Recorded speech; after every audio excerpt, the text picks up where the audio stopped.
Has everybody got a seat and a desired place for the camera? Okay. Ladies and gentlemen, welcome to this press conference. My name is Rehn. I'm the press spokesman of the Bank of Latvia. On the sidelines of this forum, we have today a chance to ask questions to a distinguished panel, both guests and hosts of this conference.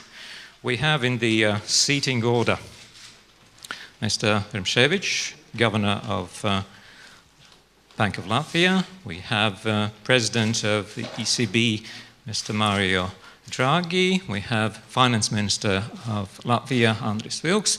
And we have Commissioner for Economic and Monetary Affairs, Vice President of European Commission, Olli, Rehn. A brief note on technicalities. I will remain standing here in front of you so that I can see your hands, hopefully, and dispatch the succession of your questions. The rest is really, as usual, you state your name, your organization, and to whom your question is intended. Yet another brief thought and final remark on our today's logistics. As we heard during the conference, Latvia has indeed, during this short period of independence and since joining the European Union, has made huge strides. From January next year, we are becoming full-fledged members of the Economic and Monetary Union. But what I can't help but think, when I think back, we most probably would have not seen as heavy turbulences during the recent years of global financial crisis if Latvia had managed to already introduce the euro back in 2008, which was the first technical opportunity.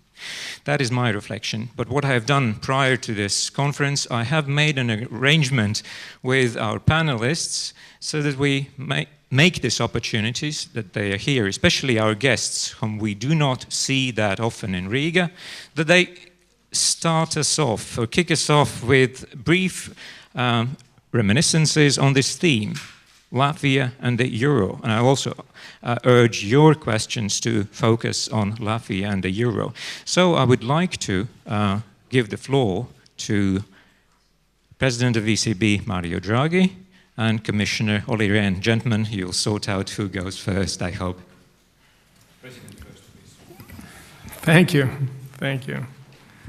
Well, let me just try to summarize what I said and in the previous speech, and also add a few other considerations. Let me first say we observe that Latvia has shown remarkable resolve to overcome its difficulties and meet the criteria for the euro entry. It's a great success for the country that is now ready to introduce the euro on January 1st, 2014. Now, the headline of many of the things that I've said is just one: ensure sustainable convergence. And the key word for Latvia is persevere. Continue doing what you've done in the past with remarkable success. This includes ensure a strong, robust financial sector structure and its business model. It includes continue improving competitiveness and persevere on the fiscal adjustment. Fiscal adjustment, competitiveness, financial stability. These are the three pillars upon which not only convergence is assured, but success, which is beyond convergence. At the ECB, we look forward to the next 3.5 months of preparation for the changeover, including all the technical aspects, such as making the euro banknotes and coins available in the right quantities, in the right places, and informing the general public in Latvia about the modalities of this changeover. We, of course, made a lot of efforts, but we also have a lot of experience now about what can go right and what has gone wrong from previous campaigns and now we reached a satisfaction. We somehow reached a certain amount of successful results, so that the degree of satisfaction is measured to be above 70%. We will certainly aim at making sure that Latvian people are fully informed about the euro banknotes and coins, and in particular about the security features of the banknotes. I have noted that the government and the industry and the trade associations have signed a memorandum with 5 principles for achieving a successful changeover with fair pricing. These principles are: do not use the introduction of the euro for price increases of goods and services.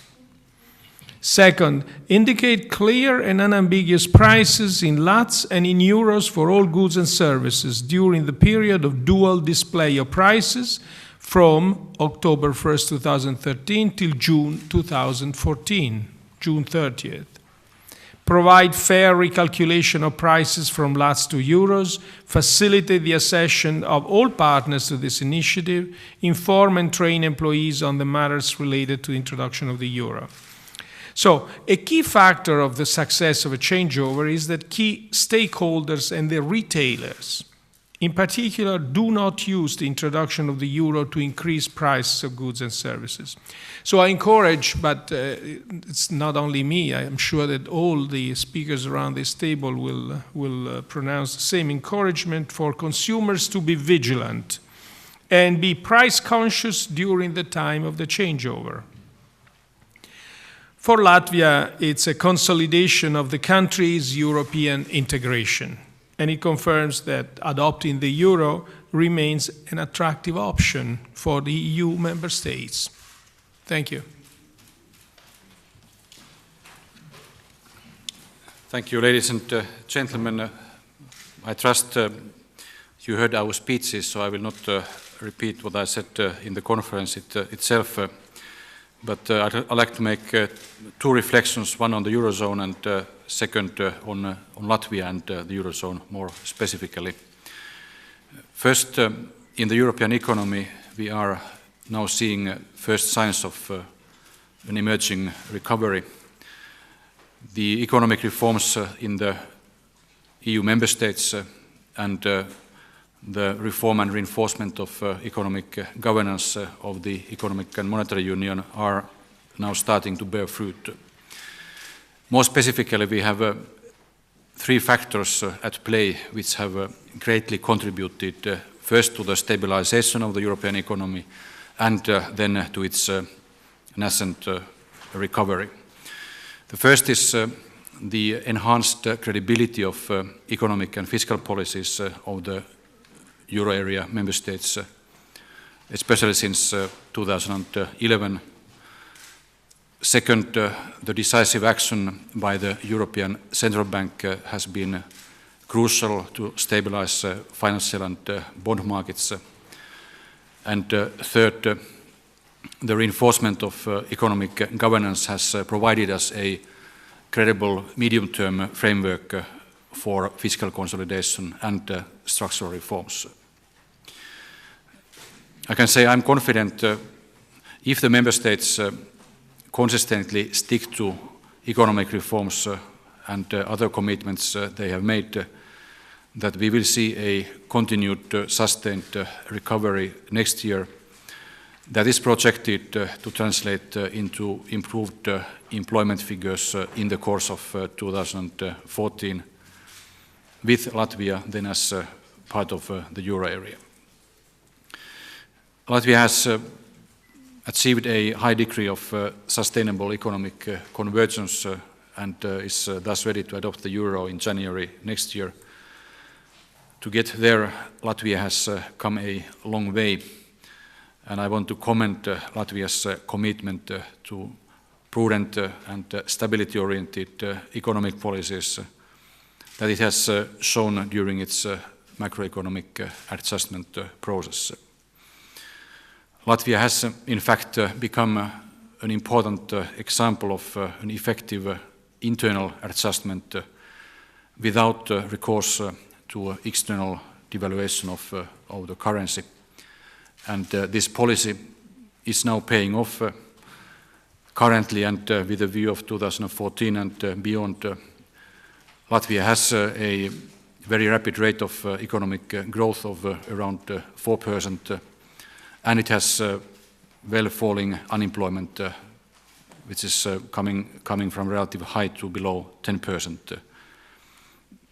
I know that there are many who say that Latvia's example is not applicable to other countries of the Eurozone.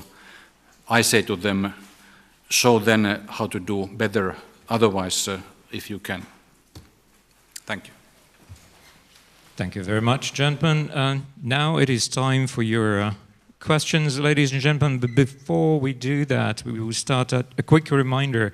This conference is webcast, so I would urge you to use microphones available at both ends of the room. They will be passed on to you when you formulate that question. Okay, Yuri, lūdzu. Hello, my name is Yuri Skaja. I'm a stringer for the Wall Street Journal here.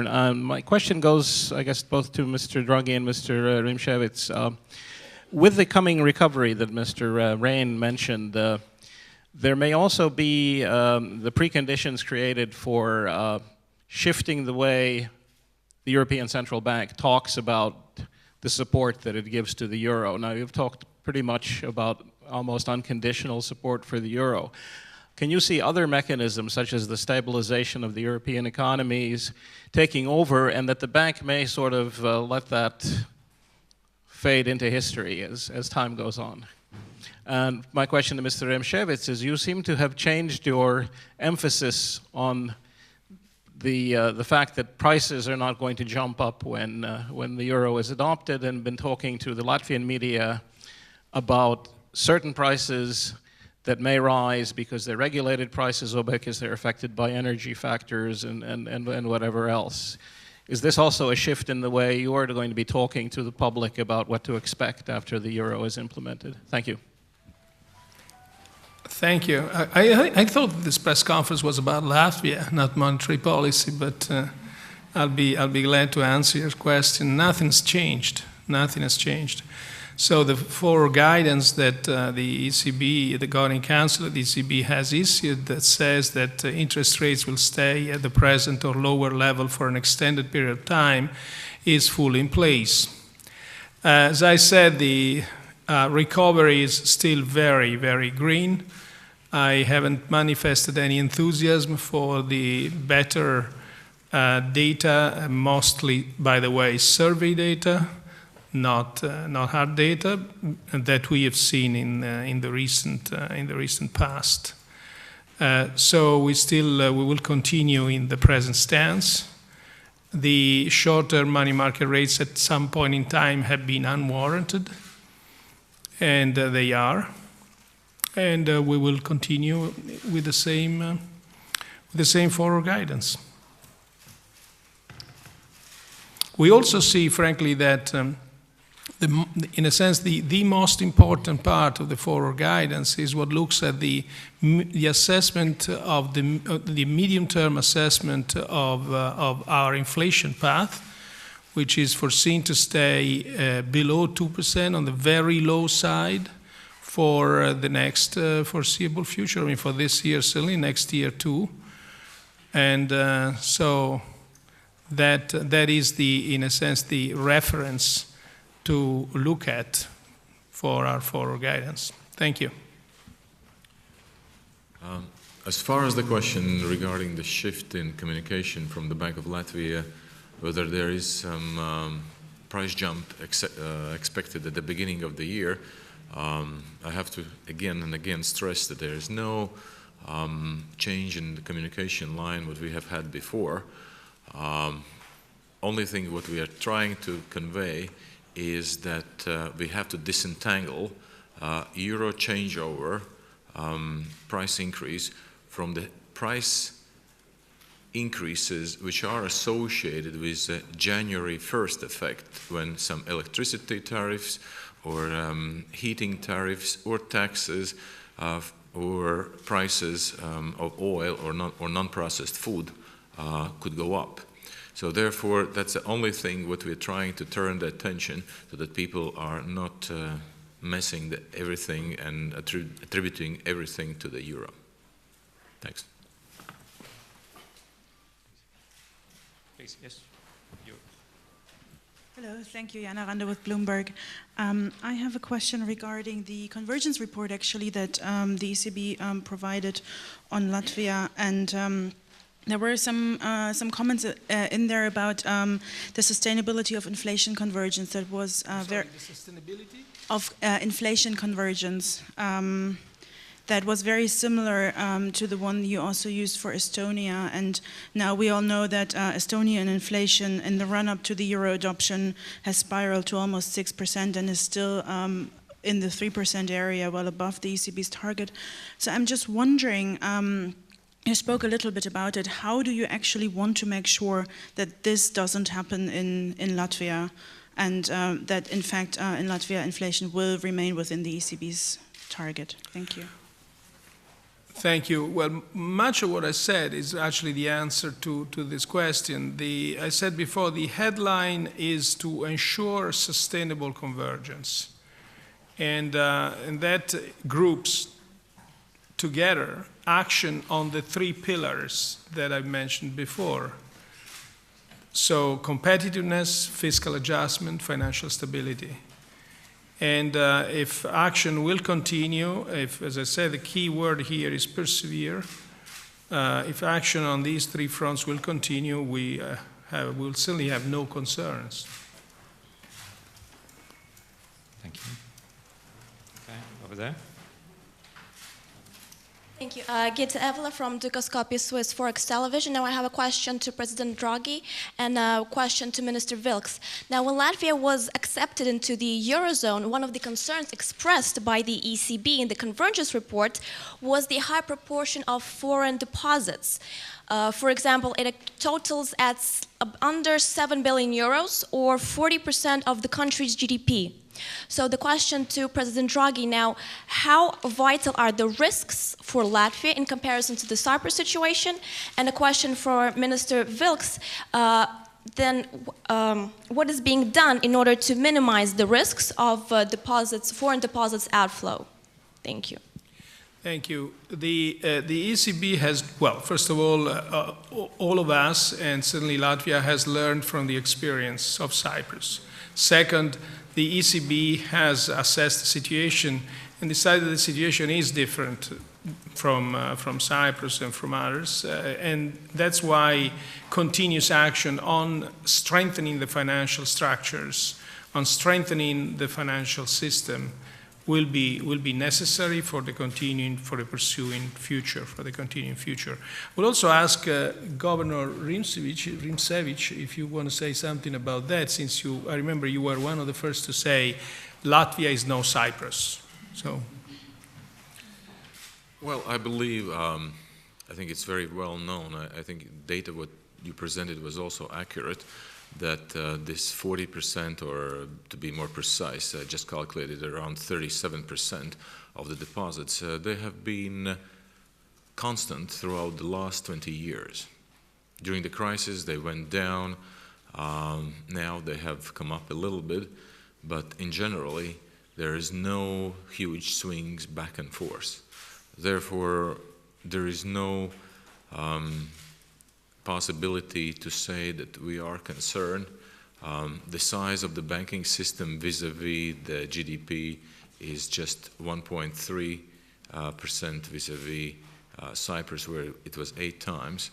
And I think this matter was very thoroughly reviewed and studied by European Commission and the European Central Bank, and all the issues were resolved and answered properly. Yeah. Any more questions? From my side, some answers. Yes, I would add that Latvia is the only country in Europe which is requiring from supervisor individual approach, supervising the banks. If there is will for some particular banks to get more non-residential deposits, there is more requirements. That's an individual approach. the same time, I think in Latvian banking system, the capital adequacy ratio and liquidity ratios, those are in the highest level, which haven't seen in other banking systems in other countries. And also now, at this moment, it was natural from 1995, I think, this proportion, some 35 to 50%. And there is already many months since troubles in Cyprus. We haven't seen this money from the Cyprus somewhere in Latvia. You can see much more this money in London City, in other large European capitals, but not in Latvia. At this moment, already third consecutive month, there is stronger growth of deposits, of the local deposits in comparison with non-residents. So the non-resident deposits, or the money from Cyprus, is going to another directions, not to Latvia. And there is not some kind of stimulation or some kind of will to attract this money now. If the money is coming here, there is already known that there would be stronger supervision and requirements, and that is in other banking systems in other European countries. Thank you. Okay. Any more show of hands, please? Gary Peach from Associated Press. Question for Mr. Draghi. When do you believe the SSM will be ready for launching, and what do you think will be the greatest or biggest obstacle to that launching? Thank you. Well, there are, I'll answer first the second part of the question. There isn't one bigger obstacle than others. It's just a very, well, it's a big undertaking that we are aiming at, we are fully engaged into, and with the aim of having the SSM fully in place by 1 year after the approval of the legislation. So next year, in about the second part of the year, in this period of time.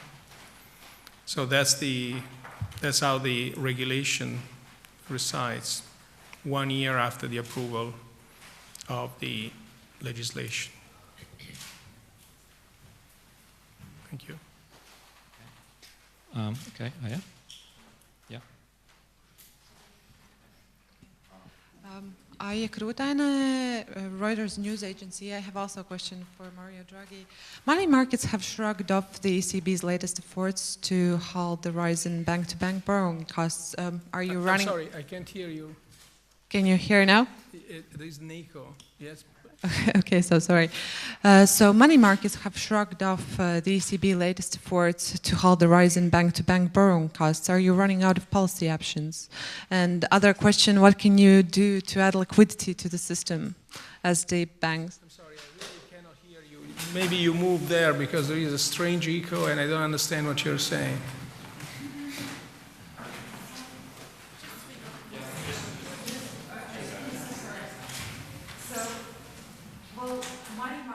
Yeah.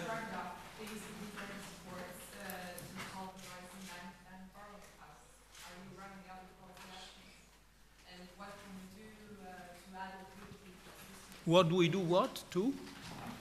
Sorry? I'm sorry, what do we do to? Liquidity. What can you do to add liquidity? Okay. No, we're not running out of options, not at all. We're actually seeing, if we judge from, well, we have to see. As I said on other occasions, the forward guidance has been very successful at controlling volatility and very successful at decreasing the sensitivity of interest rates, of short-term rates, to news, to surprises. It's also been, what I said, moderately successful, which means not unsuccessful, but moderately successful at containing the level of money market, short-term money market rates.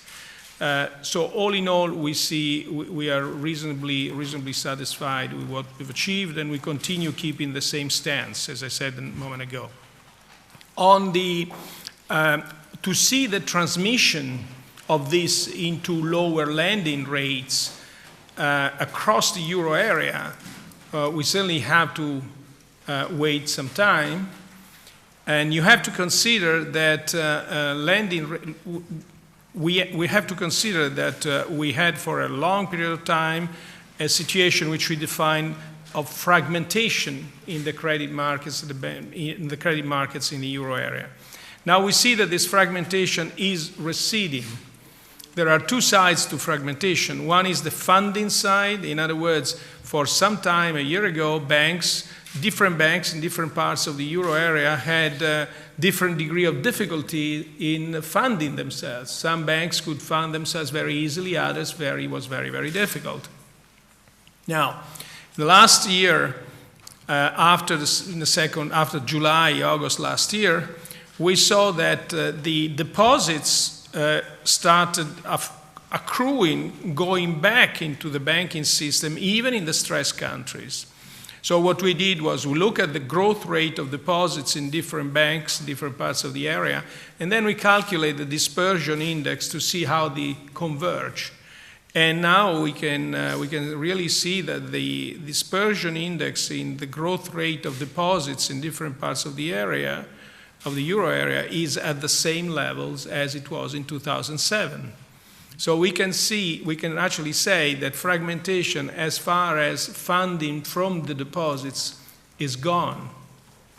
However, this doesn't say that other sources of funding are still equally easy across the area. If you talk about wholesale funding. On the lending side, however, we haven't seen the same progress. We've seen that lending rates still diverge, although I should say that in the last couple of months we've observed a certain convergence also in lending rates. So we are not out of options, number one, and improvement has been there. Thank you. My name is Ivo Butkevich, writing for news agency BNS. My question goes out to Mr. Rimšēvičs.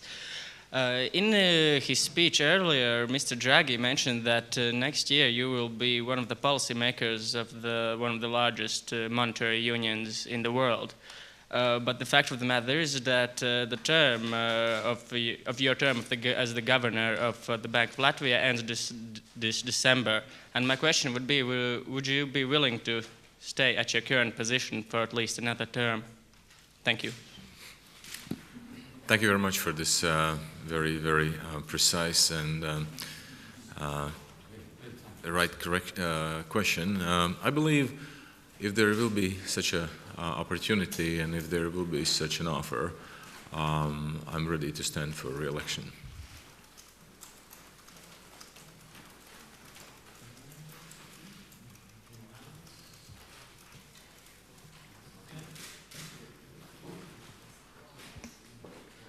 Mike Collier, Agence France Presse. We've been hearing a lot of information about the essential facts that Latvians need to know about the euro.